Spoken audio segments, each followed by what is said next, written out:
Welcome back to another episode of our Kings related podcast, wherever you may be. And this recap of the Sacramento Kings' huge road win in Cleveland over the Cavaliers, 120 to 113, thanks in large part of Zach LaVine catching fire in that second half, plus Sabonis and DeMar DeRozan.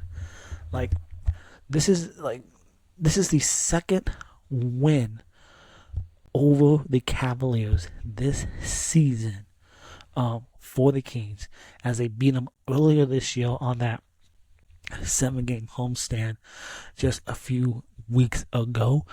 And needing this win, with the Kings coming off that blowout win the other day against the Hornets, the Kings inch that much closer to a Western Conference play-in berth, as the Kings, when they walked into Cleveland and stunned the best team in the East once again. And it was Zach LaVine. It was his night, as he finished this game with 37 points on a very efficient shooting night. 15 of 21 from the field for Zach.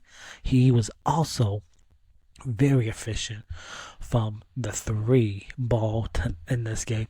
7 of 11 from beyond the arc. And what makes Zach's performance even more than impressive is the fact that he did not attempt a single free throw in this game. 0 free throw attempts for Zach LaVine in this game. Just absolutely incredible. 37 points.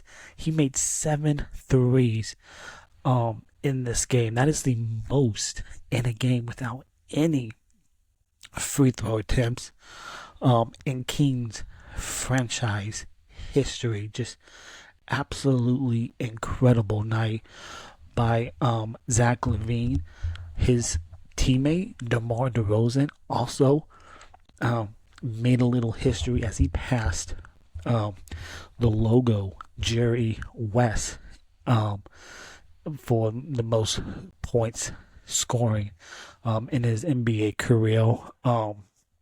And it was Zach LaVine who made it look easy in this game, over and over, against a Cavaliers defense that ranks eighth in the NBA. And he's got one of the smoothest shots in this league. And when he gets it going, it feels like every shot is going to go in, and it felt like that tonight. And LaVine's 3-point shooting alone puts him in rare company among the NBA's elite 3-point shooters. But when Zach is able, can get his 2-point game involved as well with his 3-point game, he reminds everyone that he isn't just a shooter, but an all-around scorer. And you saw that in this game against the Cleveland Cavaliers. Let's not forget, also, Domantas Sabonis in this game. 27 points. If it wasn't for Domantas Sabonis setting that physicality early in the game, in the first half, he attacked those twin towers of Mobley and Allen early in that game, and he scored 15 of his 27 points in that first quarter alone. Just absolutely incredible. And then later, as the game progressed you saw Cleveland started throwing the triple team at Sabonis, and he added also 10 rebounds, also 7 assists. But if you want to look at a negative from Sabonis' game against Cleveland, he also turned the ball over 6 times. Not great, but DeMar DeRozan, who, as I mentioned just a few moments ago, he passed Jerry West for 26 on the NBA's all-time scoring list, as DeRozan got it in that third quarter, scoring 11 of his 28 points in that third. He also added 7 assists and 4 rebounds in this game. And the Kings were without Keegan Murray in this game, with back spasms. So it's don't know if he'll be available for the Kings game tomorrow night, and more about that coming up, and how the Kings, they ran their big three literally into the ground in this game. But after Malik Monk had kind of looked like himself in the last game against the Hornets, his funk continued, and since Malik Monk's been moved to that second unit off the bench, Malik has been all over the board since being moved to the bench, and like he had a solid game against his former team that drafted him just on Friday night. But Monk in this game against the Cleveland Cavaliers struggled mightily. Just 8 points. He was 1 for 8 shooting. But if you want to look at the bright side, Malik grabbed 7 rebounds, but he also had problems with the basketball, as he turned over the ball 4 times. Keon Ellis is an absolute menace on the defensive end. He gives you a little bit of everything, and Keon continues to be the jack of all trades player, and like he didn't have a big offensive game shooting, but he showed up where he means the most on the defensive end. He impacted this game on that defensive end. 11 points, 3 rebounds, 3 assists, but he also had 4 steals in this game. Like that's a Keon Ellis solid game for him, even though he wasn't the force offensively. And with Keegan Murray missing this game because of back soreness, spasms, Trey Lyles got the start in this game, and even though it wasn't a Trey Day type game, Trey Lyles still managed to score 7 points in this game. He grabbed 8 rebounds. He picked up 2 steals in his 40 minutes of play. And speaking of those minutes play, and with the Kings playing tomorrow night against a really good Detroit Pistons game on a second night of a back-to-back, you had DeRozan, who played 40 minutes, Lyles, who played 40 minutes, you had Sabonis, who played 39, Zach LaVine, 42, Keon Ellis played 39 minutes, Malik Monk, Devin Carter, JV, and Isaac Jones, none of those guys played in that second half of this ball game, as Doug Christie relied heavily on his starting unit in this game. But if you look at both the Kings and the Cavs in this game, both teams, they struggled in that first half shooting the ball from long range. The Cavs just 5 threes in that first half. The Kings just 4 threes in this game.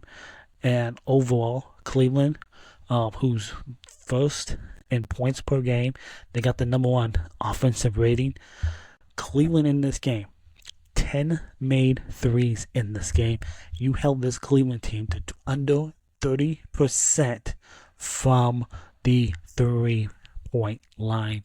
The Kings, even though both teams shot it better from the 3 in the second half, the Kings in the second half, 14 threes overall in this game for 42% in this game. But the Cavs, they dominated the Kings in the battle of the bench. 10 points from the Kings bench to 41 of Cleveland. Points in the paint, a plus 20 for Cleveland in this game. In the points in the paint, Donovan Mitchell, 19 points, 7 of 16 from the field, just 1 of 6 from 3. Ty Jerome off that Cavs bench, 20 points off the bench. But Evan Mobley had a solid game in Sacramento. 16 points for Evan Mobley in this game for 7 of 14. But the Sacramento Kings are now 3-1 against the 2 best teams in the Eastern Conference. The Cleveland Cavaliers, who you beaten twice, and the Boston Celtics, who you beat in Boston earlier this season, and then you lost. The Boston Celtics blew you out on your home floor. But 3-1 against the 2 best teams in the Eastern Conference. And with this win, the Kings coming into this game they were 11 of 20 against 500 and plus teams this season. They are now 12 and 20 against teams who are 500 or better. And just absolutely an incredible night from your big 3 in this game, like Sabonis, DeRozan, and LaVine. 92 points combined for that Kings trio in this game. And I really like what the Kings did. At any time the Cleveland Cavaliers would make any sort of run, the Kings did not go away. They didn't lie down. They fought. They were resilient in this game. That was a hard-fought game against the best team in the Eastern Conference. So you want to look at Keon Ellis.